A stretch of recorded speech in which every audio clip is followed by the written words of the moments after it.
साथियों, आपको 6 सितंबर 2019 का वो दिन तो याद ही होगा जब इसरो प्रमुख डॉक्टर के सिवन ने भरे हुए गले और नम आंखों से देश को बताया था कि चंद्रयान 2 फेल हो गया है और अगले मिशन में हम इसके उद्देश्य को जरूर पूरा करेंगे।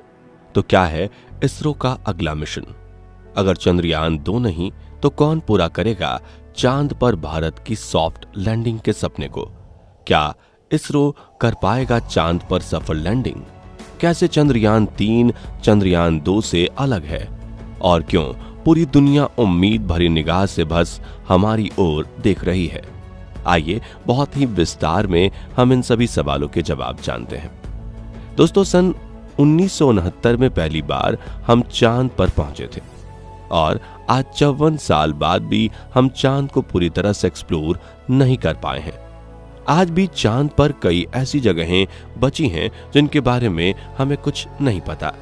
चंद्रमा के दक्षिणी ध्रुव पर हमेशा छाया बनी रहती है, जिसके कारण वैज्ञानिकों की चंद्रमा के इस हिस्से में विशेष रुचि है। वैज्ञानिकों ने यहाँ पर पानी व बर्फ की उपस्थिति का अनुमान लगाया है। इन अनछुई जगहों की जांच के लिए इसरो ने अपना एक मून प्रोग्राम लॉन्च किया, जिसे हम चंद्रयान के नाम से जानते हैं। 2008 में लॉन्च किए इस चंद्रयान प्रोग्राम में अभी तक 2 मिशन चंद्रयान 1 और चंद्रयान 2 लॉन्च किए जा चुके हैं और चंद्रयान 3 भी 14 जुलाई को लॉन्च हो चुका है। तो आखिर चंद्रयान 3 है क्या? चंद्रयान 3 चंद्रमा पर खोज करने के लिए इसरो का तीसरा मून मिशन है। इस मिशन में इसरो एडवांस्ड लैंडर और रोवर को चंद्रमा पर भेजकर चंद्रमा की सतह पर खोजबीन करना चाहता है। चंद्रयान 3 चंद्रयान 2 से कुछ इस तरह अलग है कि चंद्रयान 2 को एक एडवांस्ड लैंडर, एक रोवर और एक ऑर्बिटर के साथ लॉन्च किया गया है। चंद्रमा का चक्कर लगाने वाला यह था, लेकिन चंद्रयान 3 को बस केवल एक एडवांस्ड लैंडर और एक रोवर के साथ ही लॉन्च किया गया है। अब आप सोच रहे होंगे कि ऐसा क्यों? तो आपको बता दें कि हमारे चंद्रयान 2 मिशन में लैंडिंग के दौरान सॉफ्टवेयर में कुछ गड़बड़ी के कारण लैंडर और रोवर तो सॉफ्ट लैंडिंग नहीं कर पाए थे, लेकिन केवल ऑर्बिटर को सफलता के साथ उसने मून की ऑर्बिट में पहुंचा दिया था, जो अभी वहीं चक्कर लगा रहा है। इसलिए इस मिशन में हमें ऑर्बिटर को भेजने की जरूरत नहीं पड़ी। चंद्रयान 3 14 जुलाई 2023 को दिन के 2:35 पर सतीश धवन स्पेस स्टेशन श्रीहरिकोटा से लॉन्च किया जा चुका है। अगर बात इस मिशन में यूज होने वाले रॉकेट की करें तो इस मिशन में GSLV Mark 3 को लॉन्च किया गया। इस मिशन का जो मेन पेलोड है वो है लैंडर और रोवर। चलिए अब इन पर थोड़ी बात कर लेते हैं। इसरो ने इस मिशन में भेजे जाने वाले लैंडर मॉड्यूल को विक्रम नाम दिया है और इसका नाम भारतीय अंतरिक्ष प्रोग्राम के जनक माने जाने वाले विक्रम साराभाई के सम्मान में दिया गया है। विक्रम एक 1726 किलोग्राम वजनी एडवांस्ड लैंडर है, जिसमें 4 लैंडिंग लेग्स और 4 थ्रस्टर्स लगाए गए हैं। ये लेजर डॉपलर वेलोसीमीटर से लैस है। विक्रम चांद की सतह पर टेम्परेचर चेंज की गति और आसपास होने वाली भूकंपीय गतिविधियों को मेजर कर सकता है। साथ ही इसमें प्लाज्मा डेंसिटी को नापने के लिए विशेष उपकरण लगाए गए हैं। इसरो के वैज्ञानिक ने इस मिशन में भेजे जाने वाले रोवर को प्रज्ञान नाम दिया है। अब क्योंकि इस रोवर को बहुत ही इंटेलिजेंट काम करने के लिए बनाया गया है, इसलिए इसका नाम प्रज्ञान है, जिसका संस्कृत में अर्थ है इंटेलिजेंस। दोस्तों, ये एक 26 किलोग्राम वजनी 6 पहियों वाला रोबोट है जो चांद की सतह पर 1 सेंटीमीटर पर सेकंड की रफ्तार से चल सकता है। इसरो ने इस पूरे मिशन के दौरान रोवर प्रज्ञान द्वारा आधे किलोमीटर की दूरी में खोजबीन करने की संभावना जताई है। लैंडिंग साइट के आसपास के तत्वों यानी एलिमेंट फैब्रिकेशन का पता लगाने के लिए प्रज्ञान में अल्फा पार्टिकल एक्सरे स्पेक्ट्रोमीटर और लेजर ब्रेकडाउन स्पेक्ट्रोस्कोप नाम के 2 उपकरण लगाए गए हैं। दोस्तों, आप जानते ही होंगे कि इसरो अपने इम्पोर्टेंट मिशन में बहुत ही कम खर्च में लॉन्च करने के लिए जाना जाता है। अगर हम चंद्रमा 3 मिशन के बजट की बात करें तो पूर्व इसरो प्रमुख डॉक्टर के सिवन ने इस प्रोजेक्ट की अनुमानित लागत 615 करोड़ बताई थी। अगर इस बार इसरो चंद्रयान 3 की सॉफ्ट लैंडिंग की सफलता के साथ पूरा करता है तो ये अभी तक का सबसे कम पैसों में पूरा होने वाला मून प्रोजेक्ट बन जाएगा। अब आप सोच रहे होंगे कि आखिर हम इतनी भारी भरकम पैसा लगाकर चंद्रयान 3 को चांद पर भेज रहे हैं, तो ये वहां करेगा क्या और क्यों इसरो ने इसके पीछे अपनी पूरी ताकत झोंक दी है।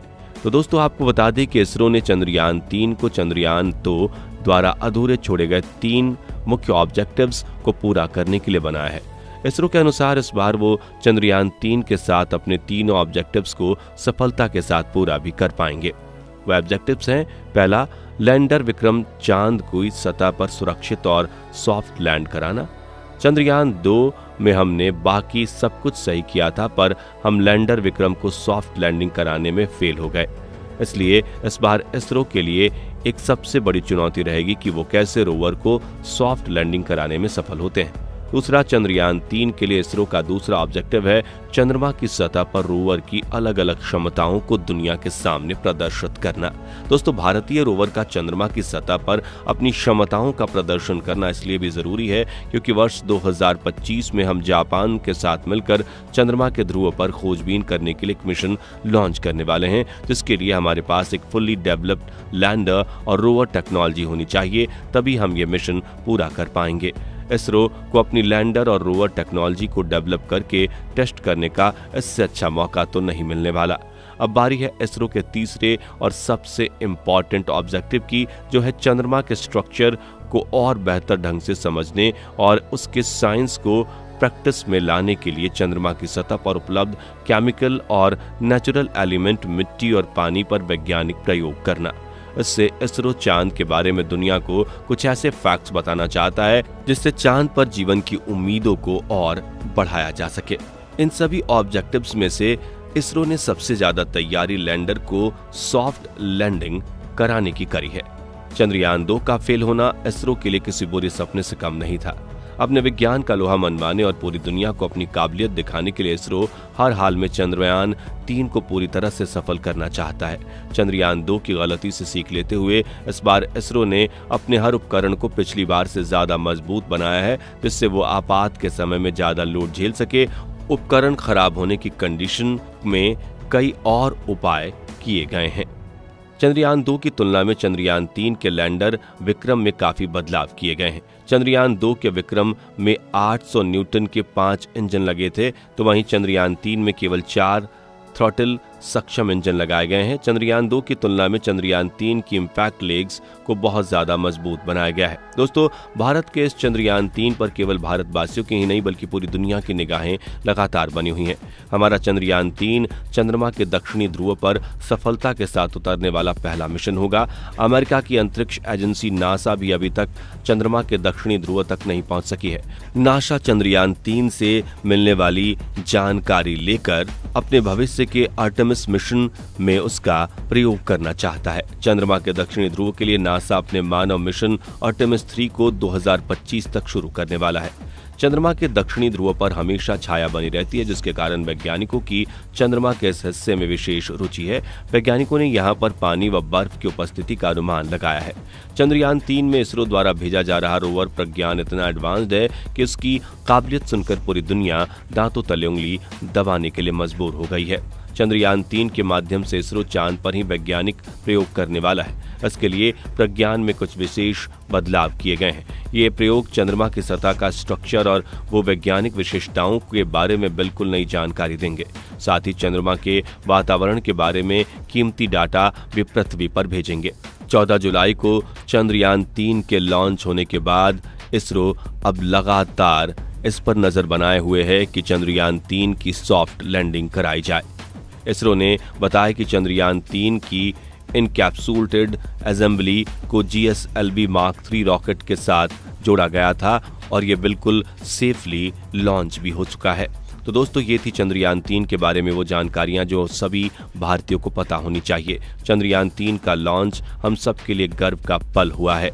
अगर आप भी इसरो के इस लॉन्च पर गर्व महसूस करते हैं तो जय हिंद कमेंट में जरूर लिखिए। लाइक और चैनल को सब्सक्राइब जरूर करें। धन्यवाद।